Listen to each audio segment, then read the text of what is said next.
Canal 4. Roco TV, con presencia en 15 regiones del país, presenta Diálogo Regional. Casi echó la culpa, así que no hay ningún problema. ¿Cómo está Benjamín? Bien, muy bien. Y Álvaro. Muy bien, gracias. Todo bien, aquí estamos disfrutando un bonito día, un día lindo aquí en Coyhaique. Yo no tengo idea cómo estuvo pues, ¿Estuviste todo el día acá? todo el día aquí. No, salió el solcito, se despejó, la temperatura estuvo agradable. Yo por lo menos lo disfruté caminando, pero parece que me pasé con la caminata porque me salí un poquito desabrigado, me dio la. Y bueno, y las temperaturas siguen manteniéndose bajas todavía, al parecer. Sí. Sí, no se engañen con, señora, usted en la casa con las temperaturas o con el sol, porque uno cree que está bien templado Claro. y le pasa aquí como a Benjamín que te puede agarrar ahí el frío. Sí. ¿Vos tú ya te estabas acostumbrando a eso? Sí, no, sí. Sí, incluso ando aquí más, o sea, nunca me descuido con el tema del abrigo, la verdad. Importante. Oye, se va a celebrar 11 años de la Universidad de Aysén. Tú trabajas ahí, ¿no? Trabajé ahí. Ya. De repente hay trabajo también, pero no tengo contrato en este momento, ¿no? Ya. Sí, pues se cumplen hartos años de la universidad, que ha tenido una historia bien difícil, digamos, ¿cierto? Con hartas dificultades, pero también ya consolidando un horizonte. Yo creo que lo del FIUT, que es un proyecto bien grande, ¿cierto? De desarrollo institucional, de fortalecimiento institucional, son hartos recursos ahí que le entrega el Ministerio de Ciencia. Yo creo que marca una línea, porque dentro del FIUT está la Estrategia de Desarrollo de Capacidades de la Investigación, que señala un horizonte, una imagen objetivo 2038, y esa imagen es bien sugerente, bien atractiva, donde prioriza, por ejemplo, la investigación en energías renovables. Yo creo que un acierto de la elaboración que se hizo, esto fue ya, si me equivoco, hace 2 años que se hizo esta elaboración de esta estrategia, en la etapa 1 del FIUT. ¿Y tú Para que cómo- lidere la facultad o la escuela Claro. correspondiente o la investigación, desarrollo de la investigación en la universidad. Claro, para que la universidad se especialice un poco en esa línea, porque lo que ocurre aquí es que como nuestra universidad está en un universo muy chiquitito, ¿cierto?, de capacidad de matrícula y qué sé yo, no puede dar paso en falso y al mismo tiempo tiene que especializarse en una cosa, po, o en 2 o en 3, ¿no? Pero tiene que, para partir, ¿cierto?, ser bien asertiva con lo que haga. Y por lo tanto, y la asertividad en el mundo complejo en que vivimos tiene que dar toque con la especialización. Así que en ese sentido, en ese FIU tomó la decisión en ese momento, ¿cierto?, de tener esa imagen objetivo con el desarrollo de investigaciones de capacidad científica en energía. Yo creo que es un bonito acierto. Gran desafío. Bueno, muchas familias están muy contentas con la universidad porque nosotros no teníamos y siempre nuestros hijos tenían que salir de la región. Tú vienes recién llegando y ves que hay una universidad acá y también hay otros Sí. institutos que la acompañan. ¿Qué te parece? Porque se va a celebrar con una corrida familiar. Ah, yo voy a ir. Me parece estupendo. Por lo que yo veo, por supuesto está la Universidad de Aysén, también hay una sede de la Universidad Austral y bueno, también lo que veo está INACAP, que también cubre la parte técnica. Y el CFT.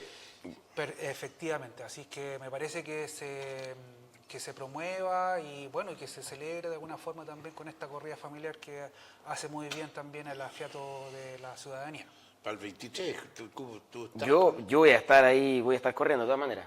tú... No me he inscrito, pero ahora... No, pero estás llamando recién a... No, claro, pero buscaré. Sí, yo corro. ¿No? A mí me gusta harto el deporte y trotar me gusta mucho.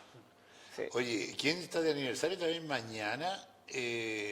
Bueno, este programa se retransmite, pero este día lunes, este martes, estaría de aniversario el Liceo Josefina Aguirre Montenegro, 63 años estaría cumpliendo. Así es, una historia muy épica, ¿no? La del Liceo Josefina, un liceo que fue autoconstruido por la comunidad docente y de apoderados.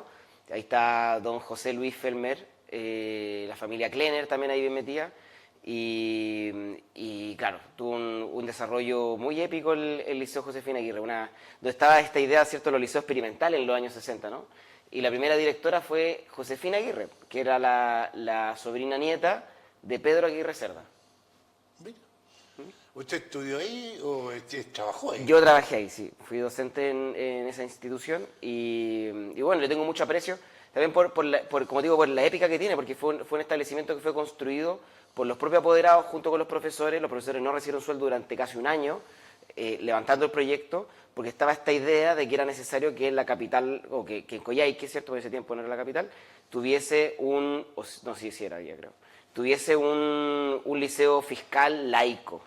Porque teníamos hasta entonces... O sea, la capital era el Puerto Aysén. Claro, sí, yo entiendo que era Puerto Aysén, creo que se cambia en los 70. Pero bueno, el tema es que aquí teníamos el San Felipe nomás, ¿cierto? Y no teníamos una contraparte estatal, laica, y en los años 60, con el desarrollo de los liceos experimentales, era la idea para el desarrollo industrial del país, ¿cierto? En los años de los gobiernos radicales, que tuviésemos una oportunidad, digamos, de desarrollo técnico, experimental, ¿cierto? Y laica, ¿no? Fuera de la iglesia, ¿cierto? Y por eso tuvo esa épica, y que lo lideró fue la sobrina, nada más y nada menos que la sobrina nieta de Pedro Aguirre Cerda. Yo creo que algo que como región debiésemos ponerle mayor realce. Reconocerlo. Sí.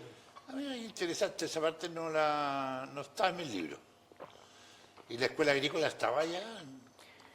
Desconozco, la verdad, si en el año 62, ¿cierto? En este caso, se había construido ya el liceo agrícola. Tal vez con otra modalidad, pues, porque viste que el liceo agrícola es de la CNA, ¿cierto? La Sociedad Nacional de Agricultura, en una administración delegada del Estado hacia la CNA.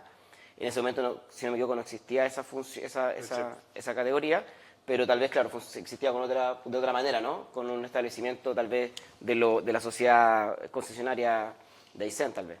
Oye, ¿qué pasó? Que tenía su instalación ahí. ¿Qué pasó al final de cuentas? Porque hay hasta un ex-reality que lo detuvieron con este asunto de los dispensarios. ¿Subieron algo ustedes? Sí, creo que hay una persona de la farándula involucrada en una investigación, que hasta el momento es una investigación. Camilo Huerta. Efectivamente, Camilo Huerta. Una investigación que lleva al Ministerio Público relacionado con la ley 20.000, que es droga. Y sí, pues dispensario, que básicamente es una modalidad de obtención de cannabis, pero medicinal, y que de alguna forma se hubiese hecho mal uso de este permiso legal, y también se está investigando también por asociación ilícita. Bueno, son distintos tipos penales que se le está investigando a esta persona, o sea, a Camilo Huerta, que creo que llegó hoy día a Santiago. Él decía que todo esto fue montaje. Bueno, sí, pues ahí tendrá que, precisamente, ahora, a mí lo que me llama la atención de que el Ministerio Público, a través de los tribunales de garantía, emitan una orden de detención cuando hay ya fundamentos más o menos sólidos para poder formalizar a una persona y decirle a usted, señor, lo estamos investigando por ciertos delitos, que es la formalización de una investigación, que ya cuando existen antecedentes ya fundados para poder, como el nombre dice, formalizar y decirle, usted ya está siendo investigado formalmente de estos delitos. Así que veremos qué dice la justicia, qué dice Camilo Huerta y qué pasa con toda esta red, porque es una operación que se lleva a cabo en marco de... Fue 9 regiones. 9 regiones. Más de 70 personas detenidas. Más de 60 personas detenidas. Y esto dentro del marco de los compromisos que ha adquirido el gobierno de José Antonio Kast en cuanto a mejorar y en este caso dar un realce a las medidas de seguridad en contra del narcotráfico, contra organizaciones criminales, contra el terrorismo, que básicamente va enfocado ahí ejercer la mayor visibilidad del Estado o presencia del Estado en este tipo de delitos que en este caso le importa a la sociedad, la sensación de seguridad que a gran parte del país nos preocupa. ¿Subiste algo, no? Sí, claro. Yo creo que primero es importante señalar que las policías operan de manera autónoma a los gobiernos de turno, ¿no? En el sentido de que estas son investigaciones que comanda la Fiscalía y que ya lleva un buen tiempo, ¿cierto? No es que haya comenzado este año, sino que lleva más tiempo de desarrollo a través de escuchas telefónicas y tratar de, ¿cierto?, de revisar esta red, supuesta red, hay que decirlo, ¿no? Porque todavía está en la fase de investigación, ¿cierto? Hay que imputar a los responsables y posterior a eso, digamos, establecer ciertas responsabilidades. Pero claro, por lo que se plantea es algo bien grave y algo que entiendo que también hay antecedentes. Es decir, ha ocurrido antes que el dispensario nacional se le había acusado al menos, yo no tengo constancia que por lo menos se haya aprobado, pero se había acusado al menos de ser también la fachada, ¿cierto?, de un tráfico al margen de lo que por ley, digamos, puede vender el dispensario, ¿no? Que es contra prescripción médica. Es muy importante que la gente entienda eso, que los dispensarios son parte, ¿cierto?, de una legislación en nuestro país que permite el uso terapéutico de cannabis, ¿no? Y que por lo tanto, ¿cierto?, hay personas que consumen cannabis para efectos de poder tratarse de distintas enfermedades, ¿cierto? Es una cuestión, qué sé yo, muchas enfermedades de autoinmunes, artritis, lupus, cáncer, distintas modalidades, ¿cierto? Son algunas de ellas tratadas con cannabis de manera medicinal. Y como que se puede decir, echa la norma, echa la trampa, porque con esta fachada que de alguna forma también te autoriza como de alguna forma la operatividad con este caso con el cannabis y para en este caso la transformación a los formatos que se permiten. Sí, pues ahí al parecer aparentemente habría sido esta fachada de alguna forma para poder en este caso vender y, como el nombre lo dice, traficar, vender droga, en este caso cannabis, en forma ilegal. Y de estas 72 personas, 2 eran de acá de la región, pero creo que están, de todas maneras, no están detenidas. Están formalizadas, no sé cómo es. Claro, puede ser formalizada, ¿cierto? Que eso es cuando ya se le pone, ¿cierto? Se le imputan los cargos y la persona queda, digamos, notificada de que está siendo investigada y después se abre un plazo, una carpeta de investigación por parte de la Fiscalía y eso pasa un tiempo hasta que se logre, digamos, hacer sentencia probatoria, ¿cierto? Se prueban las cosas, ¿no? Y hay una sentencia que distribuye ahí responsabilidades, pero no, la verdad no tengo datos si es que esa persona está detenida o no, me imagino que no, porque la detención por ley, ¿cierto?, dura si no me equivoco, 16 horas, algo así, máximo, y por lo tanto esas personas ya debiesen estar siendo liberadas y bueno, idealmente formalizadas, ¿cierto?, para efectos de que comience la investigación y se aclare esta situación, porque es verdad lo que dice Álvaro en el sentido de que, bueno, echa la ley, echa la trampa, pero ese también es el supuesto a partir del cual se actúa en esta operación. Y hay que ver, digamos, cuáles son las pruebas, ¿cierto?, qué tan contundentes son y si efectivamente Sí, no, por supuesto. tienen mérito para establecer esto, porque ellos efectivamente podían comercializar marihuana. O sea, cuando uno ve las bolsas, Carabineros abriendo las bolsas del OC7, ¿cierto?, de marihuana, eso no es necesariamente probatoria ¿cierto?, de tráfico, ¿no? Porque ellos parte tienen... del negocio. Es parte de eso, claro, y de una ley que lo respalda, ¿no? Entonces, hay que establecer bien ahí las responsabilidades de qué efectivamente que se está culpando. Yo entiendo que de lo que se les culpa son de al menos 3 cosas donde he podido revisar. Uno, de que le vendían a pacientes, o le vendían a personas sin prescripción médica, es decir, personas que no eran pacientes, que eso ya claramente no corresponde. Vendían marihuana con mayores niveles de THC de los que se permite, porque la marihuana medicinal no tiene THC o muy bajitos niveles y en realidad se concentra en el otro componente activo de la marihuana, que no recuerdo el nombre, pero que es como en la parte del relajante muscular, ¿no?, por decirlo así, ¿cierto? Como el ansiolítico. Para el tema del dolor, Claro. para bloquear los receptores del dolor. Claro. Y la tercera es que, bueno, que comercializaban por fuera, ¿no?, del recinto. Así que hay que ver si es que esas 3 acusaciones tienen mérito y pruebas. Y eso de Camilo Huerta es uno de los integrantes, uno de los socios. Claro, yo entiendo que él es uno de los socios mayoritarios, digamos, de quienes administran el dispensario nacional. Sí. Y por lo tanto él es como el jefe, digamos, de la red. Habrá que ver. Ahora, no sé si jefe o no, pero a lo menos ya... Está sacando la ya vuelta. no tan jurídica o tan de investigación, pero al parecer estaba él muy interesado hace ya un tiempo en este dispensario. Ahora, como negocio, o sea, como formal.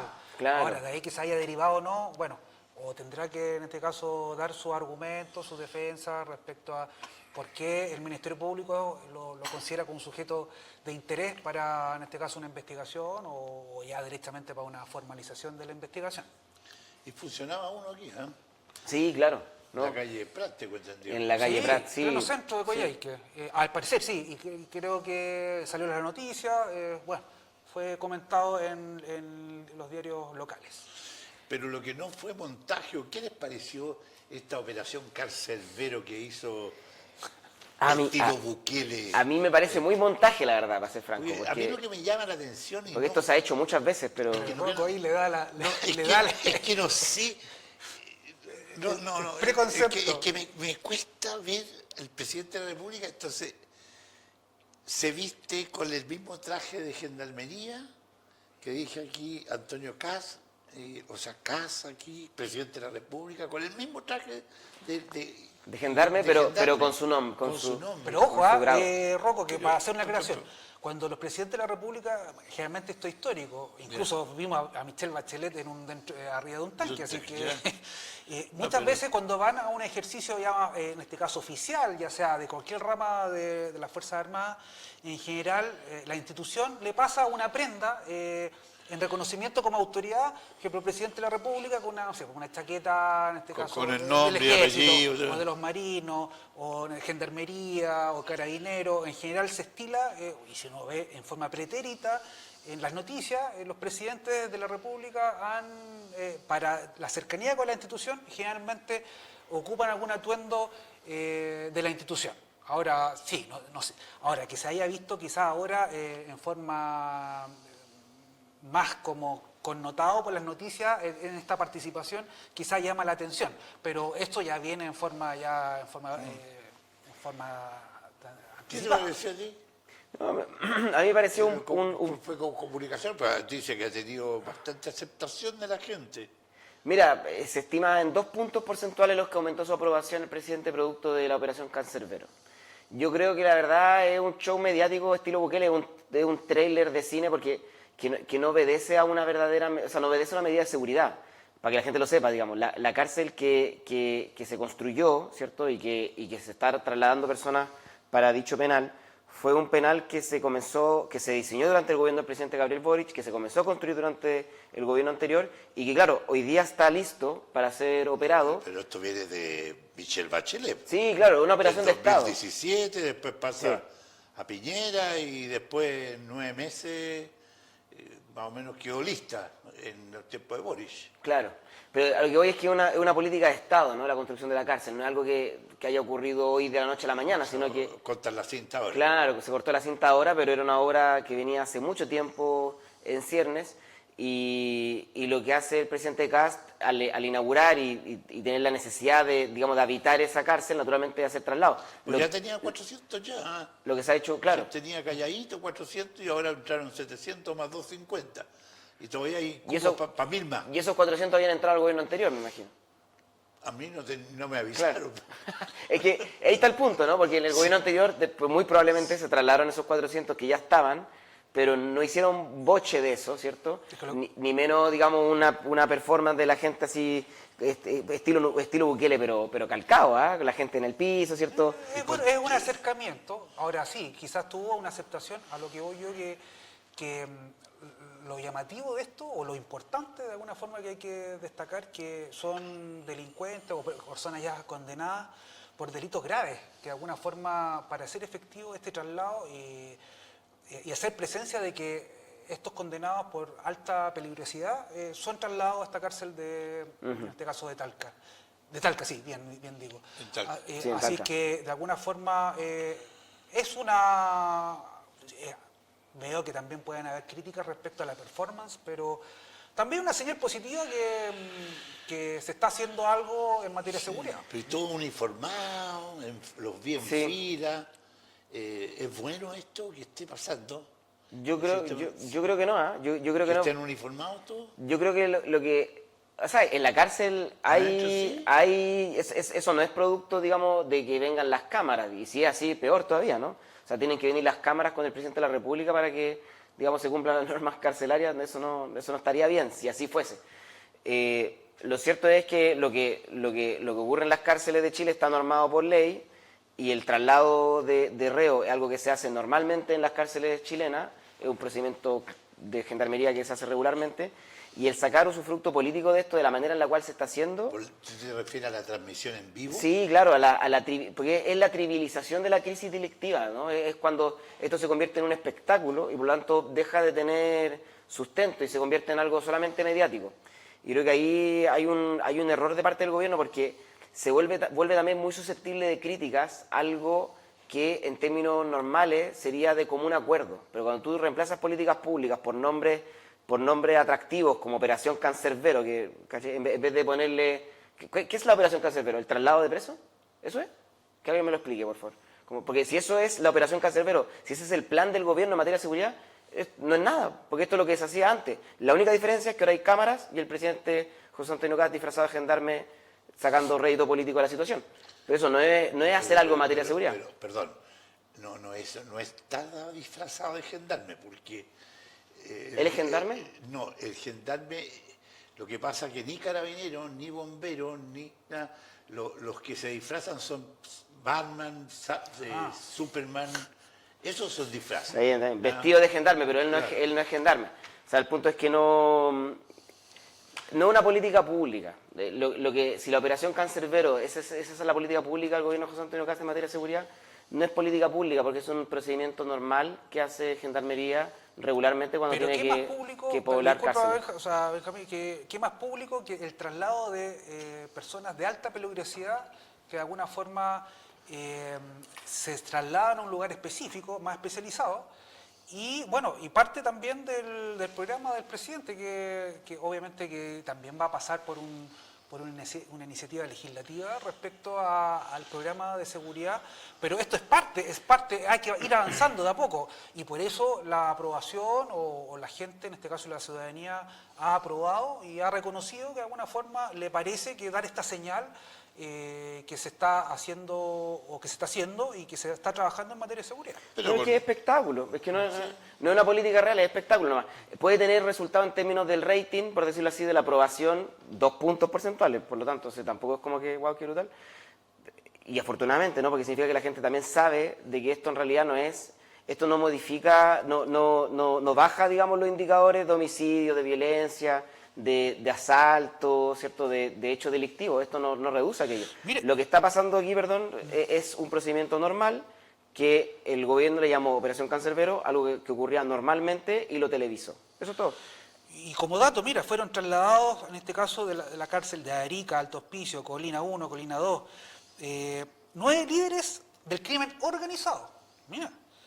Cabecilla de la estructura transnacionales, incluyendo facciones del Tren de Aragua, los mapaches, los Cartier y de la mafia albanesa.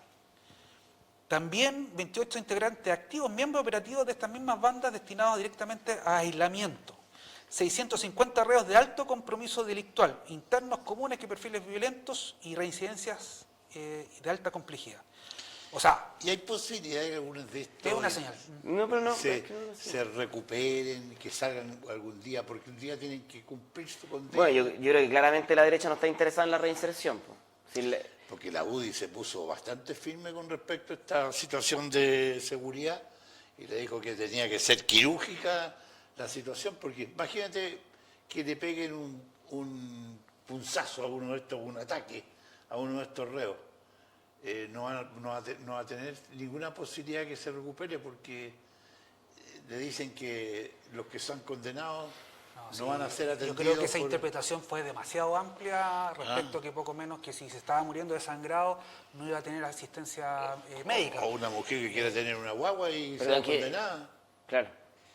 ¿Pero cuáles fueron los dichos precisos? No, que lo que pasa es que se interpreta que hay como en este caso, un reparo respecto a algunas iniciativas legislativas. Durante 15 años. Respecto que a estos delincuentes o estas personas condenadas de alta peligrosidad, tener regímenes más penitenciarios especiales respecto, incluso con restricciones en salud o beneficios sociales. No, atención. Ahora, sí, eso el presidente de la República lo corrigió en el sentido que se tomó desde un borrador del proyecto y efectivamente el presidente dice que en todo sentido él está, o el proyecto viene a, en este caso, a resguardar los derechos fundamentales o los derechos humanos de las personas, pero sí de alguna forma enfocarse también a ciertas restricciones que de alguna forma vendrían como a beneficiar respecto a las restricciones de libertad comunicacional, pero temas como de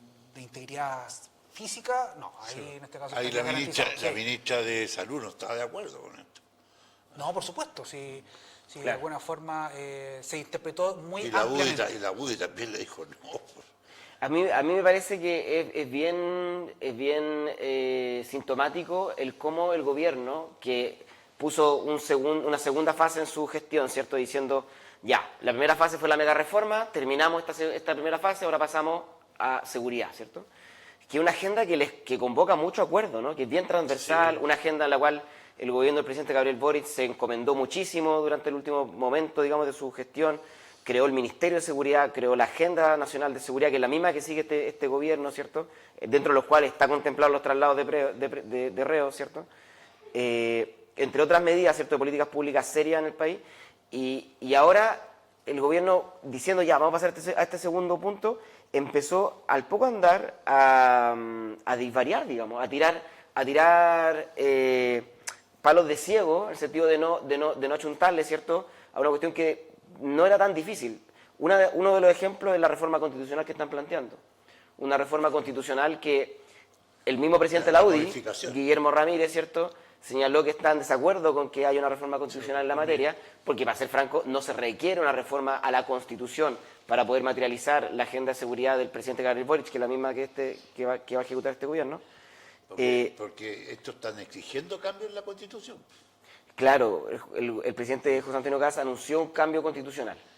Y la UDI dijo, tiene que ser... Bueno, no, es una idea quirúrgico. legislar y precisa, como Se dice supone la que UDI, mañana ingresa el tendría que proyecto. ser bien quirúrgico y Y la bien UDI es bien jurídicamente, cercana al sí. gobierno. No, por supuesto, si yo también de alguna forma soy crítico, de alguna forma, ¿para qué modificar la Constitución si pudiendo salvarlo con una norma común, estos temas? Pero sí, de alguna forma, una señal, y dejarlo en claro, la Constitución... a mí sobre todo me llama la atención, o como apoyo, vendría siendo la creación de un nuevo estado de excepción constitucional, que de alguna forma podría ayudar a las policías de alguna forma a ejercer en este caso el orden o la investigación, y eso obviamente tendría que ser materia de discusión y más análisis, más profundidad. Perdón, pero ¿Eso se ve mañana? mañana entiendo que ingresan el proyecto. Sí. Sí, de reforma constitucional. Pero a mí lo que me pasa no es que... entra a votación, ¿no? No que yo sepa, por lo menos. No soy un erudito en la materia, parecer pero, tendrían que- pero entiendo que mañana lo presenta. No sé si se vota de inmediato. De Me imagino, legislar, que, a lo menos. me imagino que no. Me imagino que habrá un tiempo de Sí, discutirlo, discutirlo, de conocer analizar. el texto, qué sé yo. Sería muy loco que llegaran y lo presenten y se vote de inmediato. Porque claro, así como no da lo mismo aprobar una reforma constitucional por 1 o 2 votos, o sea, una reforma tributaria por 1 o 2 votos, como ya ocurrió, tampoco da lo mismo aprobar una reforma constitucional por 1 o 2 votos. Yo insisto en eso, que el gobierno... serían quórum especiales de 4/7 a lo menos, y así es que... de No, alguna pero forma- 4 séptimos es prácticamente 1 o 2 votos en este momento. Pero en el O sea, Senado creo que se requieren 29 ahora. tenía esa mayoría relativa. Hoy día, digamos, la ultraderecha tiene esa mayoría relativa para poder votar. El tema es que la reforma constitucional hasta ahora, por lo menos donde yo he escuchado, tanto personas de izquierda como de derecha, yo no he escuchado a nadie que esté verdaderamente de acuerdo con la propuesta del presidente de hacer una reforma constitucional en materia de seguridad.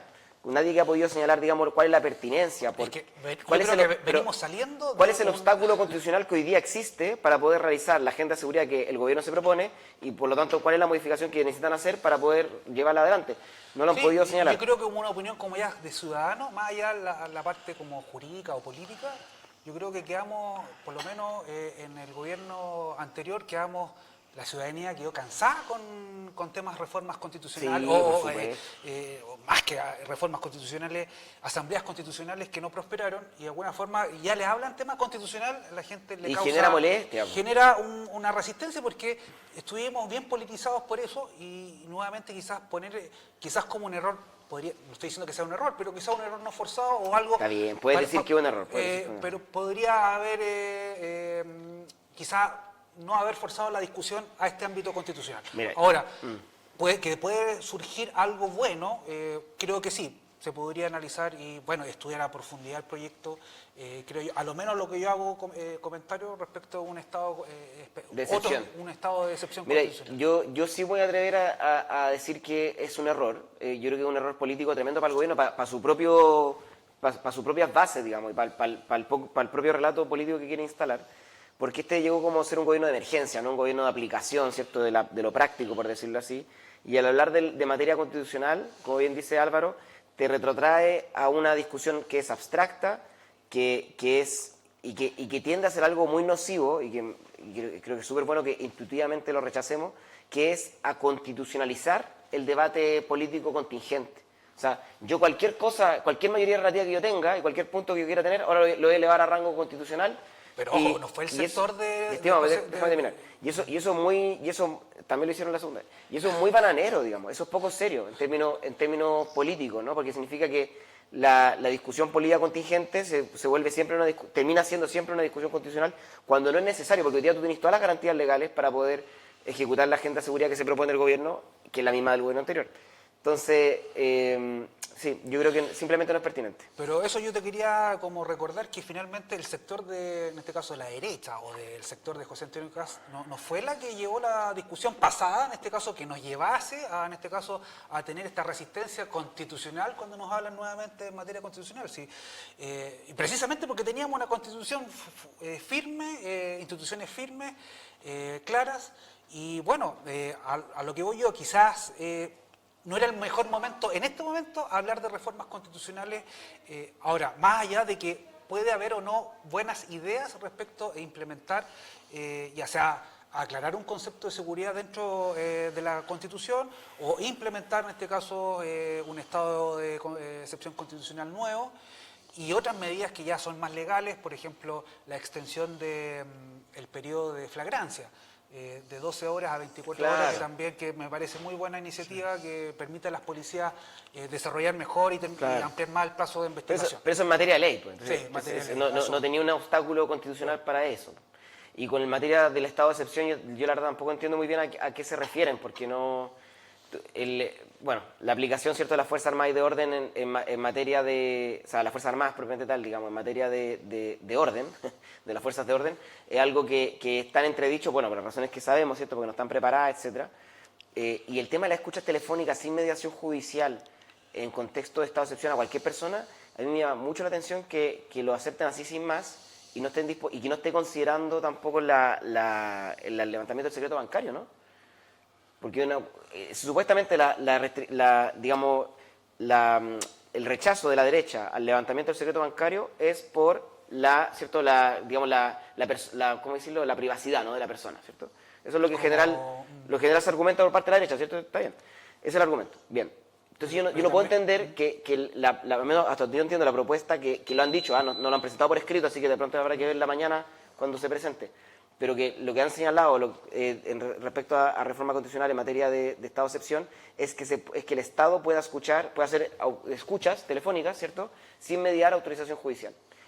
Me da mucha atención. Lo conversamos la última vez, sí, pero a lo que se refería es dirigido a cierto tipo de organizaciones criminales, porque finalmente va dirigido a esto, a organizaciones criminales que se han asentado en Chile y también contra actos o organizaciones terroristas, que de alguna forma que facilitaran y ayudaran, en este caso, al mejor trabajo de las policías.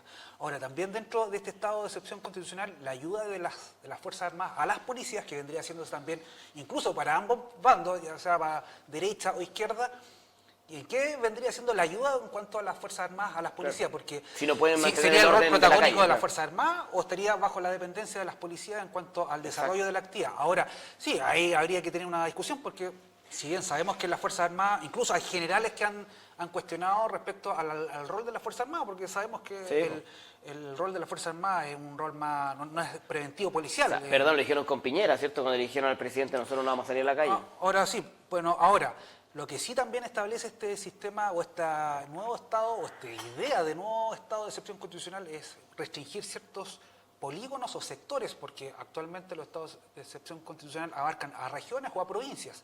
En este caso podrían abarcar solamente a sectores o poblaciones o polígonos más peligrosos donde estén asentados, por ejemplo, organizaciones de alta peligrosidad. Así que yo quiero hacer el contrapunto nomás y tal vez, porque igual no conocemos el texto, entonces, pero sí, yo creo que cuando hablamos, por ejemplo, de escuchas telefónicas sin autorización judicial, organizaciones que son calificadas como terroristas o criminales, eso ya existe en la actual ley de estado de excepción. Cuando tú tenés organizaciones que son de asociación ilícita, tú puedes investigarlas y hacer escucha telefónica sin autorización judicial porque se presume, ¿cierto?, una red de asociación ilícita. Las escuchas telefónicas son constantes. Entonces, en ese sentido, por claro. La PDI. Exacto, sí, ¿no? Y la ANI también, la Agencia Nacional de Inteligencia, qué sé yo. Y eso ya existe, entonces no es necesaria una reforma constitucional para eso. Lo segundo, para efectos de la mediación de las Fuerzas Armadas en materia de seguridad, ya existe en el estado de excepción, ¿cierto?, la facultad que tienen esas fuerzas en el resguardo de infraestructura crítica, ¿cierto? Y aquí estamos hablando de infraestructura crítica, puede ser Roco TV, digamos. O sea, telecomunicaciones también es parte de infraestructura crítica. Y eso también ya existe. Entonces, porque lo otro es poner, ¿cierto?, a los militares a tratar de controlar el orden público, como si fuesen carabineros, y eso, muy, como tú decías, es como bien complejo, ¿no? Porque ¿quién está al mando de quién? Ponemos a carabineros al mando interno, y también y que los mismos generales, como tú bien dices, han dicho también, dice, oiga, nosotros no tenemos preparación para esto, nuestro armamento es de otro tipo, y ojo, o sea, si estamos hablando de tratamiento con crimen organizado y narcotráfico, la experiencia comparada, por lo menos lo que yo he podido revisar, la peor idea es meter a los militares en la lucha como de frontera contra esos grupos.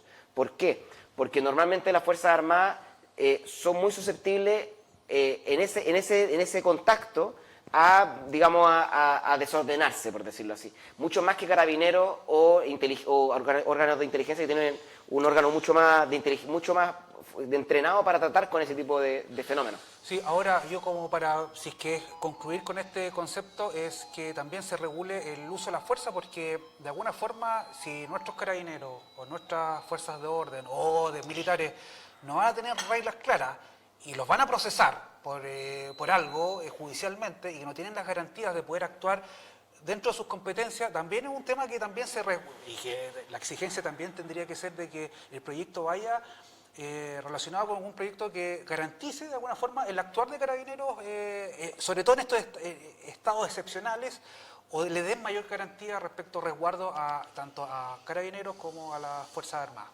Oye, pero yo estuve analizando hoy día, leyendo más que nada algunos diarios, me llamó mucho la atención la forma en que hablan de Parisi, del PDG. Ah, sí, sí.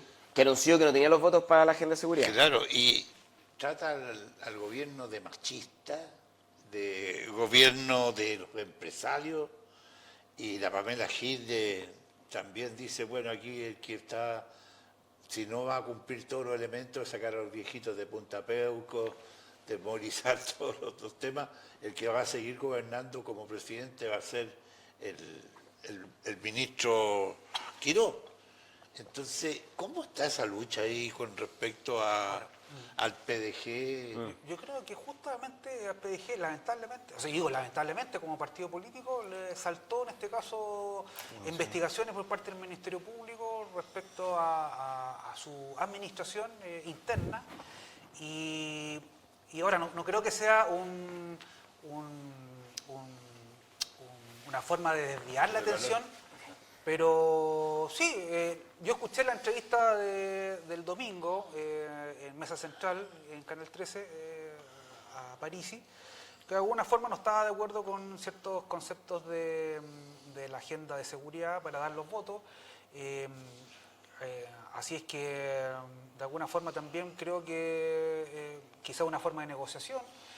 Y bueno, y veremos qué planteamientos tiene Parisi respecto ahora en adelante con el acercamiento con el gobierno que tuvo con la mega reforma. Pero él se quiere llamar como que es el gran opositor al gobierno, y no es así. Bueno, es que por lo que hemos visto, hasta el momento no. Por lo que se ve. Pues. claro, es que quiere instalarse en la medianería que todavía está tratando de... Exacto, yo creo que va por ahí. Alguien dijo por ahí que ya había nombrado los seremis que va a tener en su gobierno. Ojo que tiene reo que disuelvan el partido. Lo leí 3 veces. No puede ser. ¿En serio dijo eso? Claro, que ya No, tenía nombrado los esa seremis. pachorra, bueno, que es muy propia, ¿no?, de un estilo populista, ¿cierto?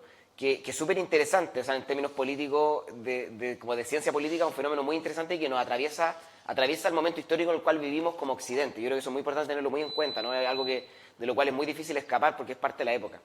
pero claro, Parisi naturalmente busca ser la oposición que quiere Kast, ¿no? Una oposición que sea un pivote, ¿cierto? Que le permita aprobar algunas cosas como las más medulares, ¿no? De manera así, de manera que lo pueda hacer, pero oponerse en otras más simbólicas que le permita tener un juego más libre, ¿cierto? Y eventualmente posicionarse como el contrapoder de este poder que es Kast. Pero yo creo que es importante que la ciudadanía lo tenga claro. Parisi y el Partido de la Gente no tienen una agenda contraria o siquiera distinta a lo que estructuralmente representa el gobierno de José Antonio Kast.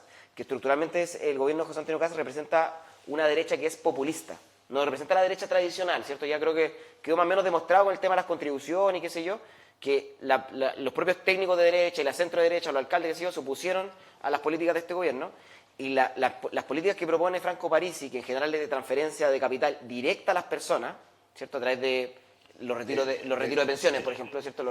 U otras cosas que son platita que le va directo al bolsillo de usted. O sacar el IVA en algún Claro. elemento. O lo que decía Kaiser, ¿no? Esta idea de privatizar Codelco o vender Codelco, ¿no? Y que esa plata vaya como 2 millones mensuales para cada uno, algo así, ¿no?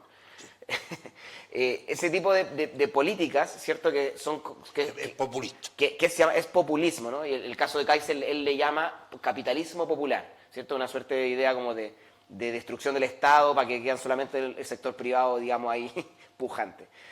Bueno, en ese sueño Parisi está con Kast, en ese sueño Parisi está con Kaiser. Entonces, yo creo que es súper importante que la gente lo tenga presente porque él no representa una alternativa real a este mal gobierno, yo creo que, o estas malas políticas.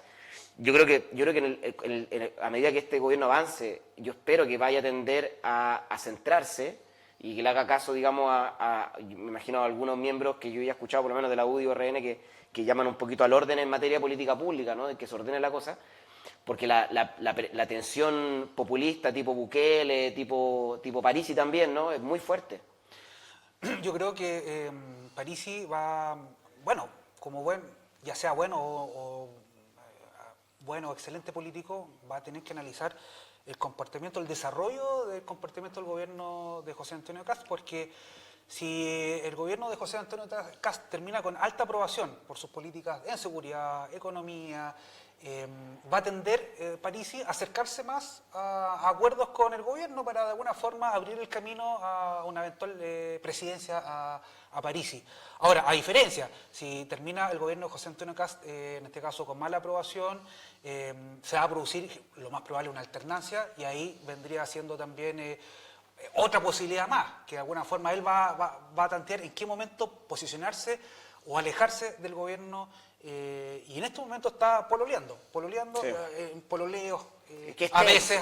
que tiene que ser tenso. Sí, tiene que ser tenso, es una bisagra, ¿no? Una bisagra que se abre y se cierra. Sí. Y eso, y creo que en la medida que mantenga ese juego, Parisi va a seguir teniendo poder de negociación y poder de voto. Y también debido a los 14 integrantes en la Claro, Cámara. sí, porque ellos son la fuerza pivotal, pues la fuerza que marca los votos, la tendencia de un lado para el otro. Por lo tanto, si quiere tener poder de juego, necesita marcar distancia y cercanía, y de esa manera ir negociando mejor sus votos y también posicionándose ante la ciudadanía como una alternativa. Pero yo creo que la gente lo sepa. No es verdad, no es verdad. Parisi no es la alternativa a este gobierno. Es una... Yo en mis temores más profundos me imagino un gobierno de Kast seguido por un gobierno de Franco Parisi. O sea, vamos a terminar sin país. Sí. Bueno, hay varios candidatos que ponen ahí. Bueno, en el Frente Amplio hubo votación también. Sí, po. ¿Ah? Martínez no le fue muy bien. O sea, perdió Constanza Martínez. Ahí la verdad no sé cuánto sacaron cada una, pero ganó Gael Yoman, ¿cierto? Que era la alternativa a Constanza Martínez, que era la actual presidenta. Con 18% de los votos del padrón interno, 12.000 o 10.000 votos. 10.500 y algo. Sí, y yo estuve revisando, a propósito de que lo conversábamos, estuve revisando otras votaciones. No hay mucho antecedente, la verdad, de votación de directiva. Pero el Evópoli, que fue hace poquito, votó un 10%. Así que... Y que Evópoli está para disolución del partido por Sí. tema... Por el umbral. El umbral de... No llegó el 5% Para ser de exacto, votos. fue 10.358. Cacha. Sí. Ese fue. Ahora, tengo entendido que el Frente Amplio también ha habido una una migración o desafiliación de militantes de alrededor de 3.000 desafiliados al partido. Ahora, eso quizás da un... Fue menos del 20% Eso lo que también fueron a da votar. un diagnóstico, ¿qué está pasando dentro del partido? Sí, yo creo que bueno, el Frente Amplio, a propósito de lo que hablamos antes, ¿no? Del PDG, qué sé yo, se conecta con lo anterior porque el Frente Amplio, yo esto lo digo con mucho cariño, no lo digo para nada, no, una figura, no lo digo en términos despectivos, sino que en términos de ciencia política, el Frente Amplio es una coalición, es un partido, ¿no? Ex coalición, que emerge como una figura populista también. O sea, en el sentido de una figura populista, en el sentido de Chantal Mouffe y Ernest Laclau, que son los teóricos de izquierda que empiezan a trabajar este tema para la izquierda, ¿no? Porque en general... Pero están muy cerca del Partido Comunista. Sí, no, por supuesto. Son Sí, los más cercanos. Sí, pero que el populismo no es solamente de derecha. Históricamente el populismo nació de derecha, ¿cierto? Con Perón, el Perón, digamos, de derecha. Porque también y por eso es la idea, ¿no? Porque Perón también es como de izquierda, ¿cierto? Está Evita, bueno, qué sé yo. Y eso es el chiste del populismo, que es un poquito, le dicen significante vacío. Es una cosa que es un vaso que uno le puede llenar del contenido que uno quiera. Bueno, el punto es que, claro, el Frente Amplio, al tener tal vez esa estructura liviana en términos de lo que significa pertenecer a ella, porque representa una época, representa un entusiasmo, ¿cierto? También una rabia, una negatividad también, igual que el PDG, hace que también sean figuras más líquidas, ¿no? Pero yo creo que de un buen tiempo a esta parte han ido construyendo una estructura mucho más sólida, con mayor, digamos, con mayor unidades, ¿cierto? Mayor organicidad. Y bueno, yo creo que se ve un poco en esta votación, donde votó el 18% del padrón, que claro, puede sonar poco, pero en realidad es harto para una estructura tan grande como la Frente Amplio, que es el partido más grande de Chile en este momento, en términos de cantidad de militantes. Yo me quiero quedar al final del programa con un tema regional que en lo personal me impactó mucho. No sé si le habrá pasado a usted o habrá visto la fotografía. Me refiero a la despedida del alcalde de O'Higgins. Pucha, qué bonito. Me refiero porque en un momento, aparte porque normalmente, como él era bombero, normalmente tiene la guardia de honor con los bomberos que se le acompañan y se van rotando los bomberos. Pero hubo un momento en que 7 alcaldes estaban al lado del lugar, 7 de los 10, estábamos hablando de 7, 8 el que estaba ya no en lo terrenal. Me impactó esa parte. Fue muy linda esa imagen. Sí. No sé si Pucha, ¿no? referir tú a eso. Mira, yo la verdad, o sea, me emociona un montón el pertenecer a una comunidad regional con tanto fiato, con tanta claridad de que lo que nos interesa a la gente de Aysén, en el sentido de cuál es la solución de nuestras necesidades, es mucho más importante que cualquier diferencia digamos, circunstancial que uno pueda tener y que estas diferencias políticas que de pronto nosotros aquí nos pasamos hablando de cuestiones que son a nivel nacional, ¿cierto? Pero lo que pasa que en la región probablemente estemos de acuerdo en la gran mayoría de las cosas, en las soluciones posibles, ¿cierto? A esos problemas, porque son problemas bien básicos. Entonces, no, a mí por lo menos me emociona un montón y creo que es parte de lo que somos como Aysén, como una región extraordinaria y que por lo tanto tiene mucho que ofrecer si es que logra encontrar su camino hacia el desarrollo. Yo usé la misma palabra que estás usando tú. Me emocioné. Sí. Me emocioné con eso. No sé Sí, si yo iba a decir que conmueve esa, en este caso, interacción, ese fiato también entre la comunidad y que eso también hace la diferencia muchas veces que pasa en otras regiones, que aquí nos tenemos nosotros, por así decirlo, nosotros solamente, estamos tan aislados, muchas veces siempre lo conversamos y eso... Es solamente hablar las cosas positivas de la gente de la región de Aysén, así que me conmueve nuevamente la palabra que quiero ocupar. Bueno, con eso nos despedimos. Muchas gracias. Te dejo los Sí, micrófonos. muchas gracias, Rocco. Bueno, un saludo a todos los televidentes. También hacer un llamado, también, si me permite, Rocco, aviso económico. Sí. Bueno, aquí tiene su abogado amigo y si necesita una asesoría jurídica en materia de familia, laboral, civil, testamento, herencia, Separación, derecho a familia en general, sí, derecho a alimentos. Bueno, me puede escribir a mi WhatsApp, así que le dejo mi número, que es el +569 63380285. Así que muchas gracias, Rocco, también nuevamente por la invitación y gracias por la conversación tan amena, también a Benjamín por la conversación. Gracias, Álvaro. No, bueno, buenas noches a todos quienes nos pudieron escuchar el día de hoy. A ti, Rocco, a ti, Álvaro, gracias por la conversación. Y bueno, a cuidarse, ¿cierto? A tener una bonita semana. Estamos recién partiendo, así que nos estamos viendo por ahí. Ya viene la primavera después. Sí, yo ya me siento en primavera. Mira, yo estoy con camisa ya. Nos despedimos y le damos gracias, por supuesto, a nuestros auspiciadores y nos reencontramos nuevamente mañana acá en Diálogo Regional. Gracias. Chao, chao. Chao.